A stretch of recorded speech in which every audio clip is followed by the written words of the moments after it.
Kerala government ഇതൊക്കെ ഒന്ന് കണ്ടോക്ക്. ഇതുപോലത്തെ വികസനങ്ങളൊക്കെ കൊണ്ടുവരും, നാടൊന്ന് ഉഷാറാക്കി. ഹായ് ഫ്രണ്ട്സ്, തിരുച്ചിറപ്പള്ളിയിൽ വന്നപ്പോ എന്റെ കണ്ണ് തള്ളിയൊരു സംഗതിയാണ് നിങ്ങളിപ്പോ കണ്ടുകൊണ്ടിരിക്കുന്നത്. തിരുച്ചിറപ്പള്ളിയിലെ പഞ്ചപ്പൂർ ബസ് സ്റ്റാൻഡിലാണ് ഞാനിപ്പോ നിൽക്കുന്നത്. കണ്ടു കഴിഞ്ഞു കഴിഞ്ഞാൽ എയർപോർട്ട് മാരിയുണ്ട്. കറക്റ്റ് പറയണമെന്നുണ്ടെങ്കിൽ എയർപോർട്ട് തന്നെ. നമ്മൾ നേരെ ഫസ്റ്റ് ഫ്ലോറിലേക്ക് കയറി പോവാണ് ബസ് സ്റ്റാൻഡിന്റെ. എന്നിട്ട് നേരെ മുകളിലെത്തി അവിടെ ബസ് നിർത്തി തരും, നമ്മൾ ഇറങ്ങുക. നേരെ അവിടുന്ന് എസ്കവേറ്ററിലൂടെ അടിക്ക് വരിക. അടിയിലെത്തിയ ധാരാളം ഹോട്ടലുകളും റൂം സ്റ്റേയും അങ്ങനത്തെ സംഗതികളൊക്കെ. സംഗതി വേറെ ലെവലിൽ എന്ന് പറഞ്ഞാൽ വേറെ ലെവലിൽ. ഞമ്മക്കുണ്ട് കുറച്ച് ബസ് സ്റ്റാൻഡും കാര്യങ്ങളൊക്കെ. അങ്ങോട്ട് അടുക്കാനും കൂടി പറ്റില്ല ചില ബസ് സ്റ്റാൻഡിക്ക്. സ്മെല്ലോണ്ടും ഇവിടുത്തെ വൃത്തി എന്ന് പറയുന്നത് കാര്യം പറയാലോ. തമിഴ്നാടിനെ പറ്റി കുറെ ആൾക്കാർ കുറ്റൊക്കെ പറഞ്ഞ കുറെ വീഡിയോ ഒക്കെ കണ്ടിട്ട് അവിടെ അത്രയായാലും വൃത്തിയില്ല, അങ്ങനെയാണ് ഇങ്ങനെയാണ്. ഇതൊന്ന് കണ്ടോക്കി, ഇവിടൊക്കെ ഒന്ന് വന്നോക്കി, അപ്പൊ മനസ്സിലാവും ഇവിടുത്തെ വൃത്തി എത്രത്തോളം ഉണ്ട്.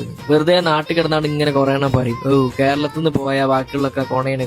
ഇപ്പൊ നിങ്ങൾ പറയും ടൗണിലല്ലേ, ഉള്ളേരിയൊക്കെ കയറി വെക്കുന്നത്. ഉള്ളേരിയേക്ക് കയറി കഴിഞ്ഞാൽ നമ്മളെ കേരളത്തിന്റെ അവസ്ഥയും സെയിം തന്നെയാണ്. അതിലിപ്പോ തമ്മിൽ മാറ്റൊന്നുമില്ല. ബസ് സിമുലേറ്റർ ഇറങ്ങിയ ഗെയിം ഉണ്ട്, ആ ഗെയിം കളിച്ചവർക്കറിയാം ഇതുപോലത്തെ ബസ് സ്റ്റാൻഡുകളൊക്കെ. ആ ഗെയിമിലാണ് കണ്ടിട്ടുള്ളൂ. ഇപ്പോഴാണ് നേരിട്ട് കാണാൻ പറ്റിയൊരു ഭാഗ്യം ഉണ്ടായി. അതിന് തമിഴ്നാട് വരെ വരേണ്ട ആവശ്യം വന്നെന്ന് പറയാം. എന്തായാലും നമ്മളെ ഗവൺമെന്റ് ഇതൊക്കെ ഒന്ന് കണ്ട് പഠിച്ചാണ്ട് സെറ്റ് ആക്കിയാണ്ടേ കുറച്ച് വികസനങ്ങളൊക്കെ കൊണ്ടുവരും. അതാണ് ഇപ്പൊ എനിക്ക് പറയാനുള്ളത്. വീഡിയോ ഇഷ്ടപ്പെടുകയാണെങ്കിൽ സപ്പോർട്ട് ചെയ്യുക. വീഡിയോ ഇനിയും തുടരും.